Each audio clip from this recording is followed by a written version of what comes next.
우리 친구들 한 주간도 잘 보냈나요? 오늘은 듣고 전하는 신앙이라는 제목으로 같이 말씀 나누려고 합니다. 자, 요즘 들어서 점점 과학이 많이 발전되어 왔고 또 앞으로도 발전될 건데요. 자, 그 중에서도 우리의 삶을 돌아봤을 때 우리 삶의 어떤 패턴이나 이런 모습들 가장 좀 크게 영향을 미친 것 중에 하나가 바로 인터넷의 발전이 아닌가 싶어요. 더군다나 우리가 지금은 우리 친구들이 아무도 당연히 예배 시간에 안 볼 테지만 우리가 그동안 좋아했던 스마트폰, 이것도 많이 좋아하죠, 그죠? 인터넷이 발전하면서 또 과학이 발전하면서 스마트폰을 보고 해서 이제는 우리가 손바닥 안에서 모든 정보를 웬만큼 다 알 수 있는 그런 시대가 되었죠.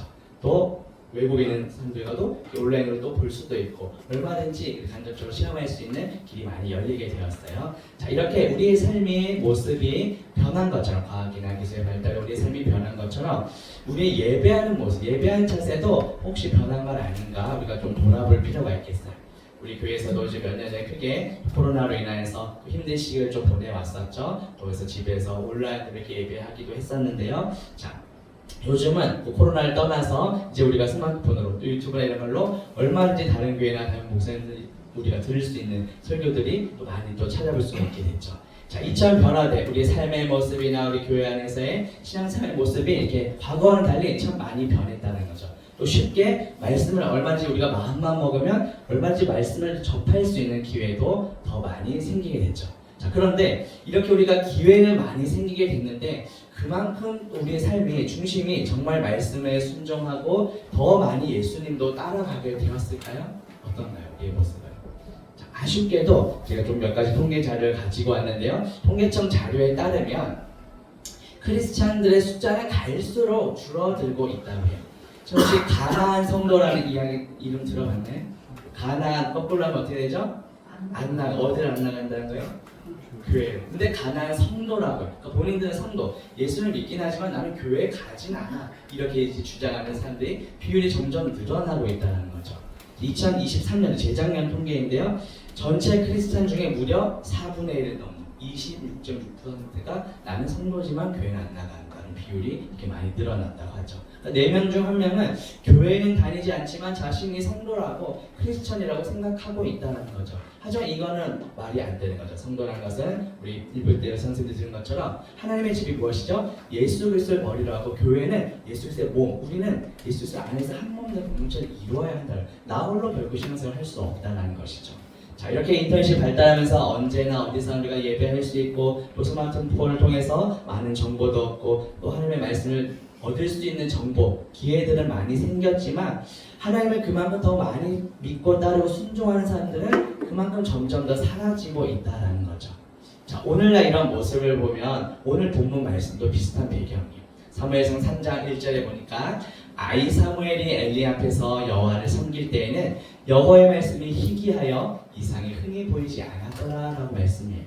자, 지금 우리는 말씀에 어떻게 보면 말씀의 홍수 시대를 살아가고 있죠. 그런데 이런 말 들어봤나요? 오히려 홍수 때 마실 물을 찾기가 어렵다. 물은 정말 많이 범람하지만 정말 우리에게 필요한 말씀 들을 수 있는 기회가 없어졌다는 거죠.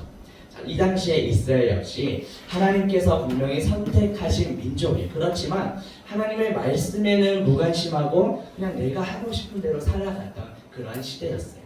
사사기 시대라고도 하죠. 사사기 320년 동안 반복되는 이런 죄악으로 인하여서 이스라엘은 이미 영적으로 침체하고 어두움에 빠져있는 그런 시대예요. 심지어 이 이스라엘 공동체를 이끌어 가야 할 리더, 선지자인 엘리 역시도 영적인 침체기를 겪는 상황이었어요. 자, 3장 2절 상반절에 보니까 엘리 제사장은 눈이 점점 어두워가서 잘 보지 못하는 그때, 물론 나이가 많으니까 육신의 눈도 포함되겠지만 그런 이스라엘 공동체를 이끌어갈 영적인 그 눈까지 좀 어두워져가는 그런 시대, 영적 침체의 시기를 보내고 있다는 것이죠. 자, 이스라엘 전체와 또 영적인 지도자마저 침체되어 있는 어둠에 빠져있는 이 상황 속에서 그래도 하나님께서는 이스라엘을 포기하지 않으시고 사랑과 은혜를 베푸셔요. 이스라엘 향한 희망의 끈을 결코 놓지 않으셨어요. 그래서 3절 상반절에 보니까 하나님의 등불은 아직 꺼지지 아니하였으며 라고 말씀하죠. 하나님의 은혜가 여전히 이스라엘 공동체 안에 머물고 있다는 것을 보여주는 말씀이에요. 이런 어두운 영적인 침체 시기 속에 하나님께서 세우신 사람이 바로 우리가 읽은 사무엘이라는 사람이에요. 자, 이스라엘이 이렇게 영적으로 어둠에 빠지고 침체되어서 하나님을 보지도 않고 말씀을 따르지도 않는 그런 삶을 계속해서 이어가고 있는데, 그때 이 사무엘 선지자를 세우셔서 하나님께서는 이스라엘 공동체가 말씀을 바라보도록, 우리 주 예수 그리스도를 바라보도록 인도해 주셨다는 거죠. 자, 이렇게 하나님께서 한 사람을 부르시고 세우셨을 때 온 이스라엘 공동체가 다시 주님께로 돌아오는 놀라운 역사가 일어나게 돼요. 우리 역시 이 사무엘과 같은 믿음으로 교회와 가정과 세상을 변화시키는, 오늘 1부 때 우리 어른들 들은 말씀의 표현에 따르면 우리가 연결자의 역할을 감당해야 된다 그런 말씀을 들었는데요. 우리 역시 이런 선지자 역할, 제사장으로 부름받은 역할을 감당해야 한다는 거죠. 그래서 오늘 말씀을 통해서 사무엘은 어떤 믿음의 사람이었는지 두 가지 정도 살펴보려고 하는데요. 첫 번째, 요거 한번 같이 읽어볼까요? 자, 1. 사무엘은 작은 것에도 순종하는 믿음의 사람이었다는 거죠. 자, 어린 사무엘은 성소에서, 오늘날 따지면 교회 같은 곳이죠, 오랜 시간 자라와서 생활을 했어요. 자, 그런데 이 사무엘은 특별히 성전 안에 있는 촛불을 밝히는 그런 역할을 맡았어요. 자, 엘리 제사장은 이제 나이도 많이 늙고 눈도 어두웠기 때문에 늦은 시간까지 이렇게 촛대를 밝히는 일을 감당하기에는 너무 힘들었던 거죠. 그래서 이 어린 사무엘을 통해서 밤마다 늘 등불이 꺼지지 않게, 촛대에 불이 꺼지지 않도록 관리하는 역할을 맡았어요. 자, 이렇게 어떻게 보면 좀 작은 일이었지만 그래도 사무엘은 자기에게 주어진 맡은 일에 충성하고 순종을 했던 거죠. 성전의 촛대가 꺼지지 않게 관리하는 일, 어떻게 보면 뭐 그게 될수록 하찮은 일처럼 보일지도 몰라요. 그렇지만 이렇게 작은 일에 충성하고 섬기는 것은 하나님께서 매우 기뻐하시는 일이에요. 사무엘은 다른 사람이 보든 보지 않든 자기에게 맡겨진 일에 최선을 다해 순종했어요. 자, 그렇기 때문에 늦은 시간까지 성전에서 잠을 청하고 있었던 거예요. 자, 사무엘이 순종하는 모습은 엘리 제사장을 대하는 모습을 통해서도 우리가 보게 돼요. 하나님께서 사무엘을 부르신 장면이 무려 3번이나 이제 본문에 보면 반복이 되거든요. 자, 늦은 시간, 잠도 제대로 자지 못해서 어떻게 보면 좀 피곤하고 힘들었을 텐데 사무엘은 주님께서 부르실 때 어떻게 반응했을까요? 즉각 자리에서 일어나서 그 부르심에 응답했어요. 자, 지금 조금이라도 더 자야 내일 또 더 열심히 일할 수 있었을 텐데요. 피곤하고 지칠 수도 있었을 텐데 사무엘은 하나님께서 부르시는 그때마다 자리에서 즉각 일어나서 엘리 제사장에게로 달려갔어요. 자, 그렇다면 이 모습을 한번 우리에게 비추어 볼까요? 우리는 과연 사무엘과 같은 이런 즉각적으로 순종하는 모습을 가지고 있나요? 성경에는 많은 믿음의 사람들이 나와요. 그 중에 다윗은 많은 형제들 중에 막내, 가장 어리고 또 왜소했다고 해요. 자, 다른 형제들이 무기를 들고 전쟁에 참여했을 때 다윗은 홀로 들판에서 가축을 돌보고 있었어요.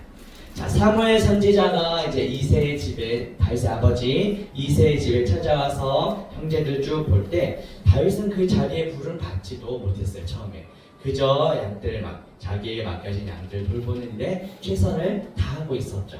자, 그런데 그 이새의 아들들, 많은 아들들 중에 하나님의 선택을 받아 왕으로 세움받은 자가 누구였죠? 다윗 왕이었죠. 자, 그래서 이스라엘의 가장 훌륭한 왕으로 또 성경에 기록이 되었어요. 이처럼 하나님께서는 보이지 않는 곳에서도 정말 작은 일, 자기에게 맡겨진 데 최선을 다한 그 충성된 다윗을 선택하고 왕으로 부르신 거죠. 하나님께서는 이렇게 사무엘과 같이 작은 일에도 최선을 다해 순종하는 자들을 사랑하세요. 자, 그렇다면 순종을 잘 하기 위해서는 어떻게 해야 될까요? 먼저는 잘 들어야 되겠죠. 하나님께서 사무엘을 부르셨을 때 자리에서 번쩍 일어나서 달려갔던 것처럼 순종을 잘하는 방법, 먼저는 우리가 잘 들어야 돼요. 9절 말씀해 보니까 말씀하옵소서 주의 종이 듣겠나이다 라고 말씀하죠. 이것은 단순히 귀 기울여서 말을 잘 듣겠다는 표현이 아니에요. 이 원어적인 말씀을 보면 이 뜻이 듣고 들은 것으로 끝나는 것이 아니라 들은 것에 잘 순종한다라는 뜻이에요. 자, 우리가 어떤 것을 진짜 안다고 할 때는 그 아는 것을, 들은 것을 실천하는 행동까지도 포함하는 거예요. 그래서 듣는 것과 순종은 같이 가는 거예요.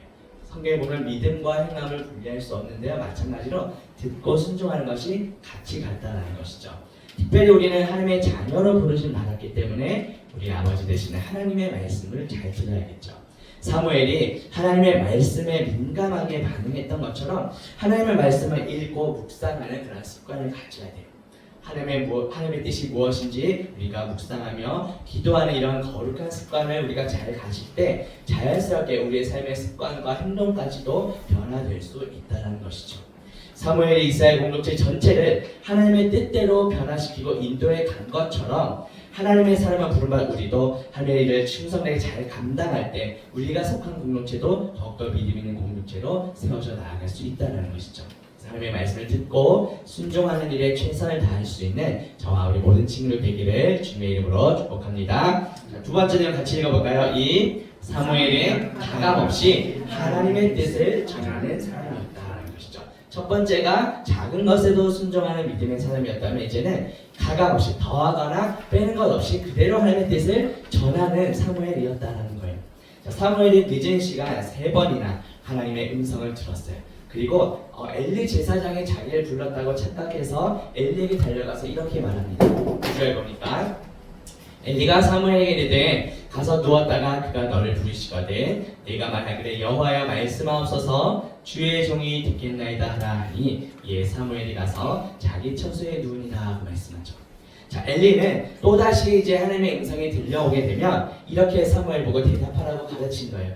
여호와여 말씀하옵소서 주의 종이 듣겠나이다. 이렇게 대답하라고 이제 엘리 제사장이 사무엘에게 이렇게 지시를 한 겁니다. 자, 이제 사무엘이 4번째 하나님의 음성을 듣게 되었을 때 엘리에게 배운 그대로 이제 대답하게 됩니다. 우리가 다 읽지 않았지만 하나님께서 사무엘에게 하신 말씀은 매우 무서운 말씀, 심판의 말씀이었어요. 엘리 제사장에게 전하라고 하신 심판의 내용 한번 볼게요. 12절부터 14절 말씀입니다. 내가 엘리의 집에 대하여 말한 것을 처음부터 끝까지 그날에 그에게 다 이르리라. 내가 그의 집을 영원토록 심판하겠다 하고 그에게 말한 것은 그가 하는 죄악 때문이니 이는 그가 자기 아들들이 저주를 자청하되 금하지 아니하였음이니라. 그러므로 내가 엘리의 집에 대하여 맹세하기를 엘리 집의 죄악은 재물로나 예물로나 영원히 속죄함을 받지 못하리라 하노라 하셨더라. 다소 좀 긴 내용이지만 어쨌든 엘리에게 심판을 내리는 말씀을 사무엘에게 주셨어요. 그리고 이 심판의 내용을 너는 사무엘이 엘리에게 전하라 이렇게 지금 말씀하고 계신 거예요. 자, 때가 되면 하나님께서는 이 엘리의 아들들과 사무엘의 어떻게 보면 영적 아버지 멘토와도 같던 그 엘리까지도 벌 내리고 심판하시겠다고 지금 말씀하시는 거예요. 자, 어린 사무엘의 마음이 어땠을까? 이 심판의 말씀을 듣고 어쩌면 무서웠을지도 몰라요. 자기의 영적 아버지와 같은 엘리에게 가서 하나님의 심판의 메시지를 전해야 되는 그런 입장이에요. 하루가 지나고 이제 엘리 제사장은 사무엘을 부릅니다. 하나님께서 지난밤에 너에게 뭐라고 말씀하셨니? 이렇게 물어요. 사랑하는 어떻게 보면 아버지, 스승과도 같던 그 엘리, 또 그 엘리의 가족이 지금 심판받고 죽게 된다는 그 이야기를 전달해야 되는 이 사무엘의 심정이 어땠을까요? 사무엘은 어떻게 보면 한편으로는 안타까운 마음도 있었겠지만 자신이 하나님께 들은 그 말씀을 가감없이 그대로 엘리에게 전하게 됩니다. 어떻게 보면 마음 심적으로 너무 무척 어렵고 힘든 이야기지만 사랑하는 엘리에게 하나님의 말씀을 가감없이 전하게 되었어요. 사실 이 사무엘이 지금 엘리 제사장에게 전하는 이 심판의 말씀은 이전에 이미 엘리 제사장이 하나님께 들었던 내용과 동일한 내용이에요. 자녀들이 하나님을 멀리하고 잘못된 길로 가고 있음에도 불구하고 말리지 않고 막지 않았던 그 엘리 제사장에게 이미 하나님께서 내리셨던 그 심판의 내용이었어요. 자, 18절 하반절에 보면 여호와의 신이 선하신 대로 하실 것이니라 하니라 이렇게 말씀합니다. 엘리 제사장은 하나님께서 행하신 일이 그대로 이루어질 것을 알았어요. 그런데 알면 뭐하죠? 회개하지 않았다는 거죠. 돌이키지 않았다는 거죠. 자녀들의 잘못을 막지 않고 말리지 않았다는 거죠. 그래서 결국 하나님의 말씀에 순종하지 않은 거예요. 사무엘은 이 사건을 통해서 하나님께서 자기에게 하신 이 말씀을 열심히 전해야 한다는 것을 잘 깨달았겠죠. 왜냐하면 엘리 제사장도 이미 심판의 메시지를 들었는데 자녀를 막지 못했잖아요. 하나님께 들은 말씀대로 순종하지 못했기 때문에 이제 심판을 받게 된다는 것을 옆에서 사무엘이 지켜보면서 이제 제대로 깨닫게 된 거죠. 그래서 비록 사람들이 엘리와 같이 이렇게 회개하지 않을지라도 하나님께서 주신 말씀을 담대히 전해야겠구나라는 것을 이제 사무엘도 깨닫게 된 거예요. 자신에게 선포된 그 하나님의 말씀을 통해 사람들이 하나님께로 돌아올 수 있도록 하는 것이 나에게 주어진 역할이고 나에게 주어진 사명이구나라는 것을 깨닫게 된 거죠. 자, 이것을 이제 우리에게 한번 적용해 볼까요? 우리 주변에 돌아보면 아직까지 예수를 믿지 못하는 그런 친구들이 많이 있을 거예요. 나의 뜻대로 나의 계획대로만 살아가는 그런 영혼들이 많이 있어요. 우리 주변에 보면 또 이전에는 예수님을 믿었지만 지금은 다시 멀어져서 세상과 더 가까이 지내는 그런 친구들도 분명히 있을 거예요. 사무엘이 이스라엘 백성들에게 하나님의 말씀을 담대히 선포하고 회개하고 하나님께로 돌아오는 역할을 감당했던 것처럼 이제는 우리가 그 중간 하나님과 믿지 않은 친구들을 연결하는 역할을 이제 우리가 감당해야 한다는 거죠. 요즘 시대는 마치 사사시대, 사무엘 시대와 같이 너무나도 어둡고 정말 영적인 침체에 하나님의 말씀을 가까이 하지 않는 그런 시대에 우리가 살아가고 있어요. 우리 모두가 먼저 하나님의 말씀을 듣기를 힘쓰고 순종하기를 힘쓴다면 또 그 들은 말씀을 이제 전하기에 힘쓴다면 예수 그리스도를 모르는 그런 친구들도 이제 우리를 통해 주님께로 돌아오게 될 거예요. 이따가 광고하겠지만 이제 11월 달에 우리가 또 친구 초청줄도 하고 함께 또 가야소풍도 하면서 교제하는 시간을 가질 텐데요. 그냥 연례적인 행사가 끝나는 것이 아니라 정말 우리가 기도하면서 우리 친구들에게 복음을 전하고 초대하면 좋겠어요. 그래서 때로는 엘리 제사장과 같이 돌아오지 않는 친구들도 분명히 있을 거예요. 하지만 우리는 한 영혼이라도 주님께로 돌아올 수 있도록 같이 기도하면서 말씀을 전할 수 있어야 돼요. 예수님께서도 하나님과 본체이시지만 그 하나님 아버지의 뜻에 순종하셔서 이 땅에 우리 인간의 몸을 입고 내려오셨잖아요. 우리 인간같이 되셔서 죄인이 우리를 대신하여 십자가에 달려 죽으셨죠. 그리고 3일 만에 부활하셔서 우리에게 영원한 부활 생명을 주셨어요. 이 놀라운 복음을 우리만 알고 끝나서는 안 되겠죠. 이 구원의 기쁜 소식을 이제 전하는 역할, 또 이 복음의 메시지를 들을 수 있도록 이곳을 초대하는 역할을 우리가 감당해야 한다는 것이죠.